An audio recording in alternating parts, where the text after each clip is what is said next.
Hello, कैसे हैं आप सभी लोगों का लिब्रस क्लासेज में स्वागत है। मैं आरपी सर।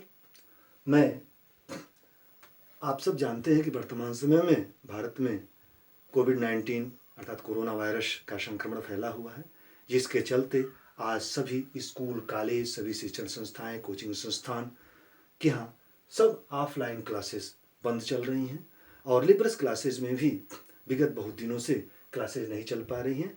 निश्चित रूप से आपकी पढ़ाई में व्यवधान आया है और इसी के चलते लिब्रस क्लासेस के द्वारा एक प्रयास किया गया है कि आपको ई लर्निंग की सुविधा प्रदान की जाए। तो मैं आज आपको मैं पढ़ाता था और मैं पढ़ा रहा हूँ और आज मैं आपको टेट में पीआरटी में पर्यावरण की जो मैं क्लास पढ़ाता हूँ, उसी पर्यावरण की क्लास में आज हम लोग पढ़ेंगे भारत में परिवहन। क्या पढ़ेंगे? भारत में परिवहन। परिवहन किसी भी देश की अर्थव्यवस्था की रीढ़ की हड्डी मानी जाती है। रीढ़ की हड्डी का मतलब किसी भी देश को आर्थिक प्रगति करने के लिए आप सब जानते हैं आवागमन की सुविधा होना नितांत आवश्यक है। देखिए, आज कहते हैं कि कोविड-19 है तो आवागमन ठप है, प्रोग्रेस हो रहा है, नहीं हो पा रहा है क्योंकि अर्थव्यवस्था लचर है। उसमें सबसे दिक्कत क्या है? वस्तुओं का आना जाना, ट्रेनों का न चलना, बसों का न चलना। तो आज देखिए, परिवहन बहुत नितांत आवश्यक होता है। किसी भी देश को आर्थिक प्रगति करने के लिए परिवहन की नितांत आवश्यकता होती है। तो हमारे यहाँ जो परिवहन है वो 4 प्रकार के परिवहन होते हैं। कितने प्रकार के परिवहन होते हैं? 4 प्रकार के परिवहन होते हैं। पहला जल परिवहन, दूसरा सड़क परिवहन, तीसरा रेल परिवहन, चौथा वायु परिवहन। अब हम लोग सबसे पहला देखेंगे जल परिवहन। जल परिवहन निश्चित रूप से आप समझ गए होंगे कि यह परिवहन जल में होकर जाता होगा और जल परिवहन ऐसा परिवहन है जो सबसे सस्ता प्रदूषण मुक्त परिवहन माना जाता है। कौन? जल परिवहन। और प्राचीन काल से इसकी परंपरा रही है और जल परिवहन में सबसे बड़ी खासियत इसमें मार्ग निर्माण नहीं करना पड़ता है। मार्ग निर्माण के बिना केवल यातायात की वस्तुओं को बनाना पड़ता है और जल पर उसे चलना होता है, इसलिए और चीप एंड बेस्ट माना जाता है। कौन? जल परिवहन। भारत में जो जल परिवहन के तरीके हैं वो 2 प्रकार के होते हैं। कितने प्रकार हैं? 2 प्रकार हैं। पहला है आंतरिक या अंतर्देशीय जल परिवहन, दूसरा है जहाज रानी परिवहन। सबसे पहले आज हम लोग देखेंगे कौन? आंतरिक जल परिवहन। आंतरिक जल परिवहन कई राज्यों जैसे उत्तर प्रदेश, बिहार, बंगाल, ओडिशा, आंध्र प्रदेश तथा केरल राज्यों में मुख्य रूप से जाता है। उसमें सबसे लंबा जो जलमार्ग का दूरी तय करता है वह है कौन राज्य? उत्तर प्रदेश। कौन है? उत्तर प्रदेश। इसका क्या उद्देश्य है? इसका उद्देश्य है शिपिंग एवं समुद्री आवागमन को सुविधा प्रदान करना। इसके लिए एक प्राधिकरण की स्थापना की गई है और इस परिवहन के लिए एक प्राधिकरण की स्थापना की गई है और उसकी स्थापना 1986 में की गई, 1986 में की गई और इसका मुख्यालय नोएडा उत्तर प्रदेश में है। कहाँ है? नोएडा उत्तर प्रदेश में है। वर्तमान समय में राष्ट्रीय जलमार्गों की कुल संख्या 6 है। कितनी है? 6 है, जिसमें पहले आप पढ़ते होंगे तो 5+1 ऐसे करके लिख के आता होगा। 5+1 का मतलब 5 तो पहले से हैं और एक जो प्रस्तावित था जो वर्तमान समय में हो चुका है। इस तरह से हम कह सकते हैं कि वर्तमान समय में कितने हैं? 6 हैं। आइए देखते हैं वो 6 कौन है। पहला है NW1। कौन है? NW1 जो इलाहाबाद, आप सब जानते हैं कि इलाहाबाद का नाम अब बदल चुका है प्रयागराज, तो इसमें कोई कंफ्यूजन तो आप सबको नहीं होगा। तो इलाहाबाद से हल्दिया, और हल्दिया कहाँ है? पश्चिम बंगाल में।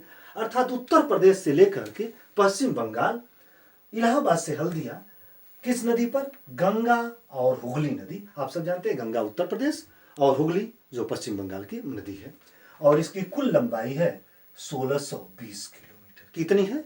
1620 किलोमीटर। उसके बाद आता है NW2 जो सादिया से ध्रुवरी असम में, और किस नदी पर है? ब्रह्मपुत्र नदी पर। कितनी लंबाई है? 891 किलोमीटर, 891 किलोमीटर। तीसरा है NW3 केरल से कोट्टापुरम अर्थात दक्षिण भारत में, केरल से कोट्टापुरम। ये किस तट पर है? मालाबार तट। आप सब जानते हैं मालाबार तट केरल में है, और इसकी लंबाई है 205 किलोमीटर। उसके बाद है NW4 जो काकीनाडा से मरक्कानम गोदावरी कृष्णा नदी पर है, और इसकी लंबाई है 1600 गोदावरी कृष्णा नदी, और लंबाई कितनी है? 1100 किलोमीटर। कितनी है? 1100। ये रहा है आपका NW4। अब आता है NW5 जो गेवनखली तलचर पारादीप। कहीं कहीं आपको मिलेगा गेवनखली से धमरा, ठीक ना, अर्थात धमरा ये भी कहा जाता है। कहीं कहीं पुस्तकों में आपको धमरा भी मिलेगा, उससे परेशान होने की जरूरत नहीं है। और एक किस नदी पर? ब्राह्मणी महानदी। दो नदियों पर है, ब्राह्मणी और महानदी, और इसकी लंबाई है 623 किलोमीटर। उसके बाद है NW6 जो लखीमपुर से भागा, जो पहले प्रस्तावित था लखीमपुर से। अब है NW6 कहाँ? लखीमपुर से भागा। किस नदी पर? ब्रह्मपुत्र नदी पर, और इसकी लंबाई कितनी है? 221 किलोमीटर। कितनी है? 221 किलोमीटर। यही जो प्रस्तावित था लेकिन अभी हो चुका है, इसलिए कुल टीटुल कितने हुए? राष्ट्रीय जलमार्ग 6। अब आपके मन में प्रश्न उठता होगा कि NW1 क्या है? नेशनल वाटर वे, राष्ट्रीय जलमार्ग संख्या 1। अब देखिए यहां याद करने में बहुत आसानी है। राष्ट्रीय जलमार्ग संख्या 1 सबसे बड़ा है। तो आपसे पूछा जाता है कभी कभी परीक्षाओं में कि सबसे लंबा जलमार्ग कौन है? तो सबसे लंबा जलमार्ग NW1 है। कौन है? NW1 है। और आप देखें पूरा लिखा हुआ है तो NW6। फिर पूछा जाता है सबसे छोटा कौन है? तो NW6 है जो लखीमपुर से भागा। किस नदी पर है? ब्रह्मपुत्र नदी पर, और इसकी लंबाई कितनी है? 221 किलोमीटर। तो ये था हम लोगों का जल परिवहन में आंतरिक या अंतर्देशीय जल परिवहन। अब हम लोग शुरू करेंगे जहाजरानी जल परिवहन। अब देखिए, अब हम लोग दूसरा देखने चल रहे हैं। नाम है कौन? जहाजरानी परिवहन अर्थात शिपिंग। शिप माने जहाज। यह परिवहन जो होता है ना, विदेशों से जो राष्ट्रीय अंतरराष्ट्रीय जो शिप के द्वारा जो व्यापार होता है, और उसे हम लोग कहते हैं जहाजरानी परिवहन। कौन सा परिवहन? जहाजरानी परिवहन। और भारत में इस जहाजरानी परिवहन का विकास अंग्रेजों के समय में हुआ। किसके शासनकाल में हुआ? अंग्रेजों के शासनकाल में हुआ। और सबसे पहले 1854 ईस्वी में 1854 में ब्रिटिश इंडिया स्टीम नेविगेशन के साथ हुआ। किसके साथ हुआ? ब्रिटिश इंडिया स्टीम नेविगेशन के साथ हुआ। देखिए, अब इसके बाद यहां से तो हमारे क्या विकास शुरू हो गया। पुनः सन 1919 में, किस सन में? सन 1919 में सिंधिया स्टीम नेविगेशन लिमिटेड की स्थापना की गई। किसकी? सिंधिया स्टीम नेविगेशन अर्थात भारती के द्वारा। आप सब जानते हैं मजीदी सिंधिया, वही सिंधिया परिवार, वो बहुत बड़े उद्योगपति थे और उन्होंने इसकी शुरुआत की। अब इसके द्वारा भी हम देखे थे, पहला क्या पढ़े हम? पहला हम लोग पढ़े हैं आंतरिक या अंतर्देशी, यही पढ़े हैं आंतरिक या अंतर्देशी। तो आंतरिक और अंतर्देशी जो जल परिवहन है उसके द्वारा माल की ढुलाई देखा जाए तो मात्र 5% होती है। कितनी होती है? 5% होती है। तो इसके द्वारा हमारे यातायात में, राष्ट्रीय और अंतर्राष्ट्रीय यातायात में इसका परसेंटेज ज्यादा है। कितना है? 95% है। कितना है? 95% है, अर्थात 95% है। और भारत में भारतीय जहाजरानी निगम की स्थापना की गई। भारतीय जहाजरानी निगम की स्थापना की गई कब? सन 1981 में। कब की गई? सन 1981 में की गई। और इसका कार्य बहुत अच्छा था। तो आप सब जानते हैं कि वर्ष 2009 से कंपनियों को महारत्न, नवरत्न का दर्जा देने की शुरुआत हुई। तो वर्ष 2009 में भारत सरकार के द्वारा इस भारतीय जहाजरानी निगम लिमिटेड को नवरत्न का दर्जा दे दिया गया। किसका दर्जा दे दिया गया? नवरत्न का दर्जा दे दिया गया। किसका दर्जा? नवरत्न का दर्जा दिया। नवरत्न का दर्जा दे दिया गया। ये है कौन? जहाजरानी परिवहन के बारे में।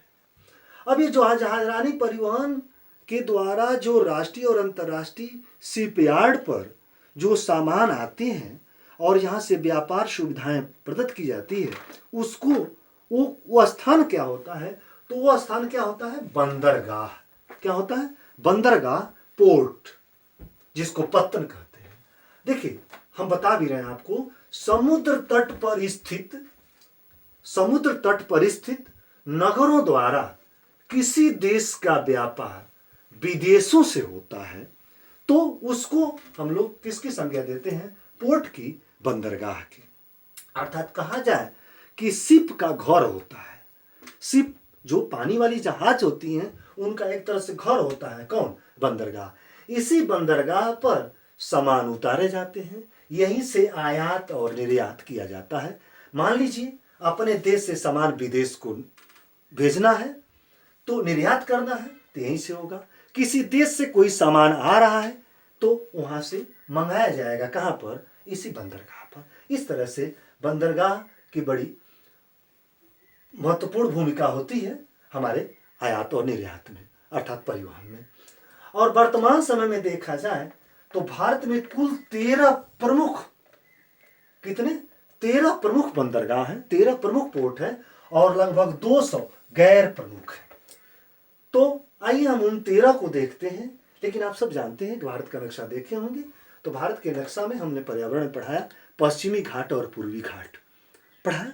तो पश्चिमी घाट, पूर्वी घाट अर्थात वहां तट भी होगा, वहीं समुद्र का तटवर्ती इलाका होगा। आप जानते हैं कि भारत का पश्चिमी घाट हॉट स्पॉट माना जाता है। और पश्चिमी घाट अर्थात वहां पर जो समुद्र के किनारे जो पश्चिम में जो राज्य होंगे वहां पर कुछ बंदरगाह हैं, उनका नाम हम लोग देखेंगे। फिर पूर्वी तट पर कुछ बंदरगाह होंगे, उनका हम देखेंगे। और इस तरह से पूर्वी तट के बंदरगाह और पश्चिमी तट के बंदरगाह को हम अलग अलग करके देखेंगे तो याद करने में आसानी होगी। फिर इनके बारे में कुछ और हम जानेंगे। तो आते हैं, हम देखते हैं हम लोग पहला पूर्वी तट के बंदरगाह। कौन से तट? पूर्वी तट। और पूर्वी तट पर पहला नाम है कोलकाता। इसको हल्दिया भी कहते हैं। कोलकाता या हल्दिया कौन है, किस राज्य में है? आप सब जानते हो, कोई अछूता नहीं है। कोलकाता, हल्दिया भी, आपने हल्दिया भी देखा। तो पश्चिम बंगाल में। किस राज्य में? पश्चिम बंगाल में। दूसरा है पारादीप। पारादीप आप जानते हैं, सैटेलाइट के बारे में जीएसजी के पढ़ते रहते हैं तो वहां पर देता है पारादीप। तो पारादीप किस राज्य में है? ओडिशा राज्य में। किस राज्य में है? ओडिशा राज्य में है। उसके बाद तीसरा है विशाखापट्टनम। कौन है? विशाखापट्टनम। विशाखापट्टनम किस राज्य में? आंध्र प्रदेश। विशाखापट्टनम की खासियत यह है कि यह सबसे ज्यादा व्यापार यहां से होता है। किससे? विशाखापट्टनम से। अर्थात कहा जाए कि सबसे ज्यादा व्यापारिक गतिविधियां जो इस बंदरगाहों से होती है उसमें प्रमुख स्थान किसका है? विशाखापट्टनम का है। किसका है? विशाखापट्टनम का है। उसके बाद है चेन्नई। चेन्नई यह है तमिलनाडु में। चेन्नई, ये चेन्नई बंदरगाह, इसका नाम भी चेन्नई है। राज्य है तमिलनाडु और तमिलनाडु में चेन्नई उसकी राजधानी भी है और इस बंदरगाह का नाम भी क्या है? चेन्नई है। उसके बाद है एन्नौर। ये सबसे नया बना था। आप जानते हैं कि एन्नौर, और एन्नौर भी कहाँ है? तमिलनाडु राज्य में भी है। कहाँ है? तमिलनाडु राज्य में। और एक और है तमिलनाडु राज्य में जो सबसे दक्षिण में है। अर्थात कहा जाए और वह है, उसका छठा नाम है तूतीकोरम। क्या नाम है? तूतीकोरम। क्या नाम है? तूतीकोरम। ये भी तमिलनाडु राज्य में है। किस राज्य में है? तमिलनाडु राज्य में है। और आपको बता दें, पूछा जाए कि भारत का सबसे दक्षिणी तट पर स्थित बंदरगाह का क्या नाम है, तो नाम होगा तूतीकोरन। क्या नाम होगा? तूतीकोरन। ये था आपका पूर्वी तट का बंदरगाह। अब आते हैं पश्चिमी तट। आइए देखते हैं किधर। पश्चिमी तट। पश्चिमी तट में है मुंबई। पहला है मुंबई। मुंबई आप सब जानते हैं किस राज्य में है? महाराष्ट्र राज्य में। किस राज्य में है? महाराष्ट्र राज्य में। और आज देखते हैं कि महाराष्ट्र राज्य के बारे में आप सब लोग जानते ही हैं। उसके बाद दूसरा है नाहवा शेवा। नाहवा शेवा मुंबई में ही है, महाराष्ट्र में ही है, लेकिन इसका नाम है जवाहरलाल नेहरू। क्या नाम है? जवाहरलाल नेहरू पोर्ट। क्या नाम है? जवाहरलाल नेहरू पोर्ट। क्या नाम है? जवाहरलाल नेहरू पोर्ट। ये भी महाराष्ट्र में है। कहाँ है? महाराष्ट्र में। अब आता है तीसरा नाम कांडला। क्या नाम? कांडला। और कांडला है गुजरात में। आपको बता दें, कांडला एक ऐसा बंदरगाह है जहां पर कोई, जिसको फ्री ट्रेड जोन कहते हैं, मुक्त व्यापार बंदरगाह कहा जाता है। मुक्त व्यापार क्यों कहा जाता है? मुक्त व्यापार इसलिए कि यहाँ पर जो व्यापार होता है, आयात और निर्यात पर कोई टैक्स नहीं लगता है, इसीलिए इसके फ्री ट्रेड जोन अर्थात मुक्त व्यापार बंदरगाह के नाम से भी जाना जाता है। बड़ा इंपॉर्टेंट है। ये कौन है? कांडला। अक्सर परीक्षाओं में आप देखेंगे कि कांडला पूछता है कांडला किस तट पर है, फिर पूछता है कांडला किस राज्य में है, या भारत का व्यापार मुक्त बंदरगाह कौन है, तो नाम क्या आएगा? कांडला का। उसके बाद है मोरमू गोवा। मोरमू गोवा ये बड़ा आसान है। मोरमू गोवा। मोरमू गोवा अर्थात नाम है गोवा, इसलिए इसको याद करने में कोई दिक्कत ही नहीं होगी आपको। मोरमू गोवा अर्थात गोवा। फिर पांचवा है न्यू मंगलौर। देखिए बंगलौर मंगलौर इस तरह से पढ़ते हैं आप, तो न्यू मंगलौर इस बंदरगाह का नाम है। और किस राज्य में है? कर्नाटक में। किस राज्य में है? कर्नाटक में। किस में है? कर्नाटक में। और कोच्चि, कहीं कहीं कोच्चि बंदरगाह लिखा होगा, कहीं कहीं कोचीन लिखा होगा। और आप सब जानते हैं कि किस राज्य में हो सकता है। किस राज्य में? देखिए यहाँ लिखा भी हुआ है केरल में। किस राज्य में? केरल में। अब हमने 6 इधर बताया, 6 इधर बताया, 6 इधर, 6 इधर। अब वर्ष 2010 में पोर्ट ब्लेयर बंदरगाह और पोर्ट ब्लेयर बंदरगाह की स्थापना की गई, इसे मान्यता दी गई, इसे बनाया गया। और यह है अंडमान निकोबार द्वीप समूह में। किस है? अंडमान निकोबार। आप सब जानते हैं केंद्र शासित प्रदेश है कौन? अंडमान निकोबार। और यह देश का 13वां, अभी हमने बताया ना कि 13 प्रमुख बंदरगाह हैं, तो 13वां बंदरगाह है कौन? जिसे जून 2010 में बताया गया। इस तरह से ये बंदरगाहों की स्थिति रही। तो आज हम लोगों ने देखा कि भारत में परिवहन, और परिवहन कितने प्रकार के? 4 प्रकार के। कितने प्रकार? जल परिवहन, सड़क परिवहन, फिर रेल परिवहन और वायु परिवहन। और ये 4 तरह के परिवहन हैं। और उसमें से आज हम लोग जो चर्चा किए हैं, वो चर्चा किए हैं जल परिवहन के बारे में। किसके बारे में चर्चा किए हैं? जल परिवहन के बारे में। और एक बार समरी हम आपको दे दें। जल परिवहन में हमने देखा 2 प्रकार के जल परिवहन। पहला आंतरिक या अंतर्देशीय जल परिवहन, जो सबसे पहले मैंने बताया, और दूसरा जहाजरानी जल परिवहन, उसके बारे में मैंने आपको बताया। तो इस तरह से आज हम लोग जल परिवहन के बारे में चर्चा किए हैं। और कैसा लगा आपको? आप अपना कमेंट जरूर दीजिएगा। और इसके बाद नेक्स्ट वीडियो में हम लोग आएंगे दूसरे परिवहन के बारे में, अर्थात हम लोग देखेंगे सड़क परिवहन, जो कि बहुत ही इम्पॉर्टेंट है, क्योंकि लगभग 80% यातायात सड़कों के द्वारा संपन्न होता है, लंबा है। फिर हम लोग उसको नेक्स्ट